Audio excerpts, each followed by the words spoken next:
क्या आप जानते हैं कि किन्नर किसके नाम का सिंदूर लगाते हैं और क्यों शादी के एक दिन बाद ही हो जाते हैं विधवा?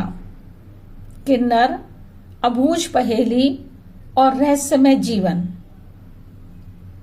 हम सनातन धर्म में देखते हैं कि सभी विवाहित महिलाएं अपने माथे पर पति के नाम का सिंदूर लगाती हैं, लेकिन किन्नरों की तो सामान्य रूप से शादी नहीं होती है, फिर भी वह अपनी पूरी जिंदगी सिंदूर लगाते हैं।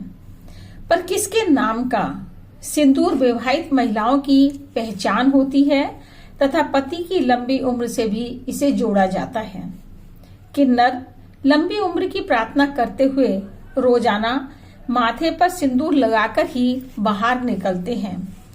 इस आर्टिकल में हम जानेंगे कि किन्नरों के जीवन में सिंदूर का क्या महत्व है और रोजाना इसे माथे पर क्यों सजाते हैं। किन्नर जब समूह में जुड़ते हैं उससे पहले खूब नाच गाना, सामूहिक भोजन आदि किए जाते हैं। सामान्य व्यक्तियों की भांति किन्नर समाज भी वैवाहिक बंधुओं से बनता है। इसमें महत्वपूर्ण बात यह है कि किन्नर शादी तो करते हैं, लेकिन ये विवाह किसी इंसान से ना होकर अपने भगवान इरावन से करते हैं। जो किन्नर दुल्हन बनती है वह 16 श्रृंगार भी करती है और मांग में सिंदूर भी भरती है। पूरे एक समारोह की भांति आयोजन किया जाता है, मंगल गीत गाते हैं तथा खुशी मनाते हैं। अब महत्वपूर्ण पहलू यह है कि किन्नरों की यह शादी सिर्फ एक दिन के लिए ही क्यों होती है। विवाह के दूसरे दिन ही दूल्हे यानी इरावन देवता की मृत्यु हो जाती है और विवाहित किन्नर विधवा हो जाती है। पूरा शोक भी मनाया जाता है। इस समारोह के बाद ही वो किन्नर जिस घराने में शामिल होती है उसी के गुरु की लंबी उम्र के लिए सिंदूर लगाती है। पूरी उम्र ये किन्नर अपने गुरु के नाम पर विवाहित बने रहते हैं। अपने परिवार से अलग होने के पश्चात तथा किन्नर परंपरा में शामिल होने पर उनके गुरु ही उनके लिए सबसे महत्वपूर्ण होते हैं। महाभारत के महान योद्धा अर्जुन और नाग कन्या उलूपी के पुत्र इरावन एक किन्नर थे और उन्हीं को किन्नरों का देवता माना जाता है। इरावन ने पुरुष रूप में जन्म लिया था, परंतु एक श्राप के कारण किन्नर बन गए। तमिल महाभारत के अनुसार युद्ध में विजय प्राप्त करने के लिए श्री कृष्ण ने पांडवों को मां काली की पूजा और बलि देने को कहा। सभी पांडव मां काली की पूजा और बलि के लिए तैयार हो गए, लेकिन पूजा के बाद कोई भी बलि देने के लिए तैयार नहीं हुआ।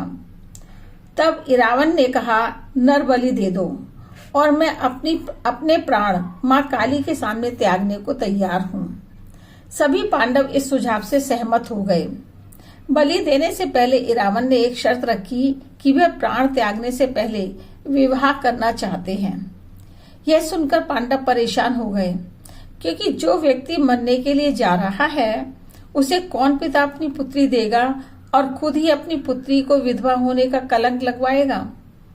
तब श्री कृष्ण ने स्त्री रूप रखकर इरावन से विवाह किया। इरावन के मरने के बाद श्री कृष्ण ने विधवा की भांति विलाप भी किया। इरावन के इस त्याग ने पांडवों को युद्ध में जीत दिलवाई तथा इरावन को मां काली ने एक विशेष वरदान दिया कि इरावन को किन्नरों का देवता माना जाएगा। तभी से किन्नरों की इरावन से विवाह करने की परंपरा प्रारंभ हुई।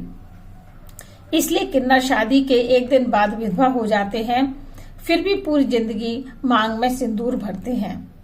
यह स्टोरी कैसी लगी? आपके मन में इससे संबंधित कुछ सवाल भी आ रहे होंगे तो आप कमेंट बॉक्स में डालकर पूछ सकते हैं। सवालों के सही जवाब देने का प्रयास रहेगा। अगर जानकारी पसंद आई है तो शेयर जरूर करें और इसी प्रकार की नई जानकारी के लिए मेरे चैनल से जुड़े रहें तथा नए हैं तो चैनल सब्सक्राइब भी जरूर करें।